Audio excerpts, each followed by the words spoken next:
Thierry Hubrich. Nous avons donc sélectionné quelques métiers emblématiques. Vous en avez déjà eu 3 cette semaine, on en est au 4e avec Mireille Kins qui est muséographe. Et dans ce cadre, en fait, dans ma mission à moi de sensibilisation des jeunes publics, j'ai souvent la question de l'orientation qui revient de la part des jeunes collégiens ou lycéens, et voire même de leurs parents. Donc c'est toujours un plaisir pour moi de leur expliquer que il y a beaucoup de métiers qui s'ouvrent aux jeunes qui font des études d'architecture. Voilà. Donc comme je dis, on a le plaisir d'accueillir aujourd'hui Mireille Kins, donc scénographe, muséographe et plus particulièrement muséographe. Bonjour Mireille. Bonjour. Merci de m'accueillir.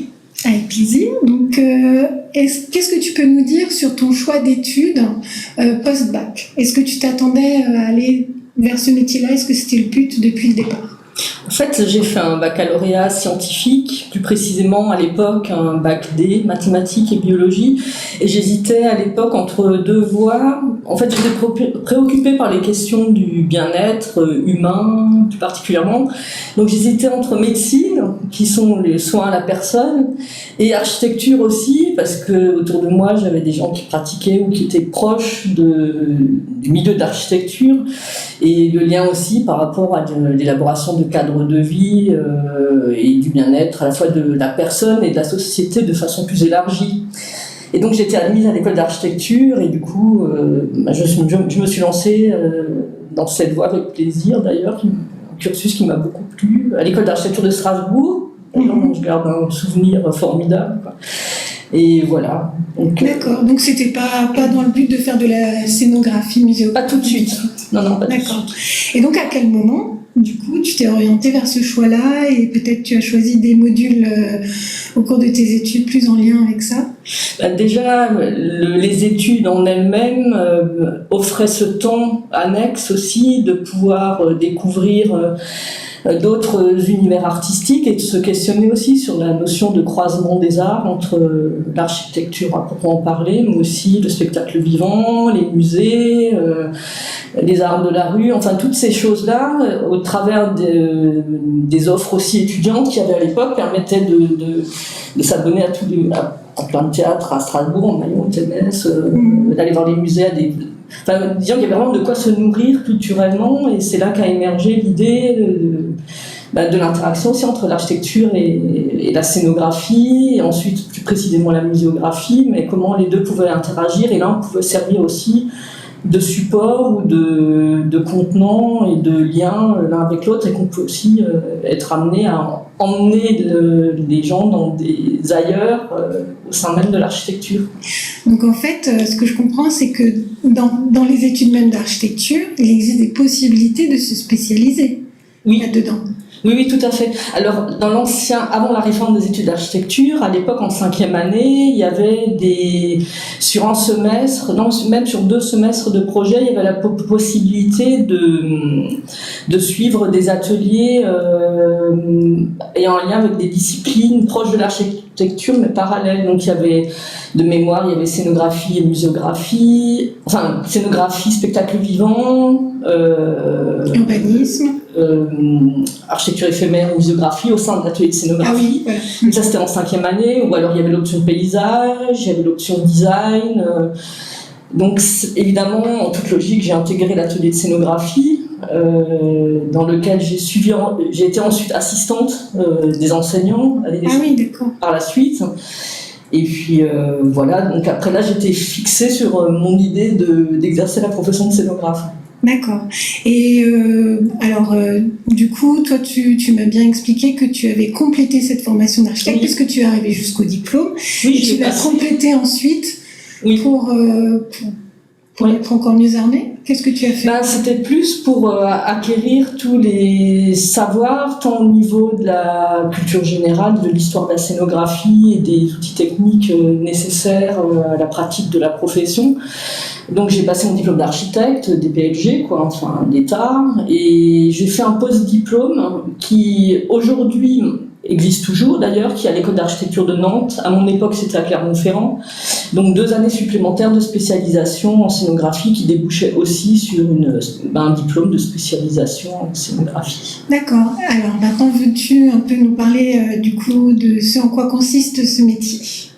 Oui, alors je vous ai amené 3-4 visuels de la dernière réalisation là, que je viens de terminer dans le Haut-Rhin, à Günzbach, à savoir la maison Albert Schweitzer. Je les ai amenés j'ai choisi 3-4 visuels qui montrent un peu les différents dispositifs qu'on est amené à employer en scénographie, parce que comme je l'expliquais, en fait, notre support est existant ou à créer, mais c'est le bâti. Enfin, ce sont des espaces dans lesquels on va créer des univers et transporter les visiteurs dans la découverte de thématiques, d'œuvres, de personnages. Et du coup, on utilise des outils tangibles que sont le mobilier, les cloisons, les plafonds, que sais-je, des éléments statiques. Mais après, il y a des choses aussi plus sensorielles et plus dynamiques que sont l'éclairage, le graphisme, les supports vidéo, le numérique aussi. Alors après, à nous de trouver le bon dosage pour pas tomber dans le total numérique et laisser quand même cette expérience, cette idée aussi de promenade, quand on parle de promenade architecturale, en scénographie aussi, on a une déambulation et une approche très sensorielle, outre la connaissance et le savoir qu'on apporte aux visiteurs au travers des aménagements, il y a aussi tout un travail sur l'émotion et le sensoriel. Et toujours dans cette idée de croiser les arts, et de mêler à la fois des outils qui peuvent être issus du spectacle vivant aussi et qui sont intégrés du coup à la muséographie pour jouer sur des différences d'échelle, de perception. C'est un projet qui a été inauguré quand? Alors, il a ouvert au public début septembre. Ah, c'est tout frais. Et il sera inauguré plus tard pour les raisons sanitaires qu'on connaît tous. Donc, il sera inauguré normalement fin mars, si tout va bien, selon l'évolution de la situation. Donc, ça se fait en 2 temps. 2021. Voilà. Mais disons qu'il est déjà visitable et le public est présent. Ouais. Voilà. Mais pour des questions de sécurité des personnes et de ne pas concentrer trop de monde, l'inauguration est reportée à 2021. D'accord. En préparant cette petite intervention, on a eu le temps d'échanger toutes les deux et j'aurais voulu aussi que tu précises la manière dont tu réponds aux demandes. Tu es surtout sollicité, justement tu es rarement sollicité en direct et tu réponds plutôt à des appels d'offres. Tu peux juste expliquer ça? C'est un des aspects qui fait que finalement on n'est pas très éloigné de la pratique de l'architecte, à savoir qu'il s'agit principalement de marché public. Donc on répond à des appels d'offres. Alors selon les projets, soit ce sont des appels d'offres, par exemple une expo temporaire, ce sera un appel d'offres de scénographie, muséographie. Pour un projet de musée, il peut arriver qu'il soit, en général, il est nécessaire qu'il y ait un groupement, en fait, architecte, scénographe, bureau d'études, économiste. Donc là, on est vraiment au plus proche, finalement, de la pratique de l'architecture. Et c'est d'ailleurs dans ce cadre-là qu'en général, même si j'ai moi-même le diplôme d'architecte, je préfère me concentrer sur la partie scénographique et du coup je me groupe, on se met en coéquipe en fait avec des confrères architectes qui eux vont assurer la réalisation du bâtiment. Voilà, parce qu'on est en marché public. Oui. Et donc les fois où par contre tu pourrais être éventuellement amené à intervenir en direct sur la volonté, une envie d'un privé, oui. C'est pour, tu m'as dit éventuellement des sites en friche, Alors soit ce sont des musées privés, parce qu'il y en a aussi, en l'occurrence Günzbach qui vient d'ouvrir, c'est un musée privé. Ou sinon, ça peut être des industries qui ont des espaces en friche à investir, dans lesquels ils veulent créer des univers thématiques en relation avec leur activité, leur histoire, etc. Ça a tendance à se développer, oui, effectivement. C'est D'accord. un autre aspect. Voilà. Et alors, dernière question. Effectivement, est-ce que tu peux nous dire ce qu'il faut comme prérequis pour exercer ce métier-là? Parce que je pense qu'on n'est pas obligé de faire des études d'architecture. Ouais. Et si c'est le cas, que t'ont amené à toi tes études d'architecture au quotidien dans ton métier? Je pense que la première chose qui me vient à l'esprit, c'est la sensibilité aux espaces, à leur perception, à leur conception. Tout ce raisonnement en 3D, cette gymnastique mentale en fait, pour projeter, être amené à se projeter dans l'espace, et aussi une sensibilité à l'architecture.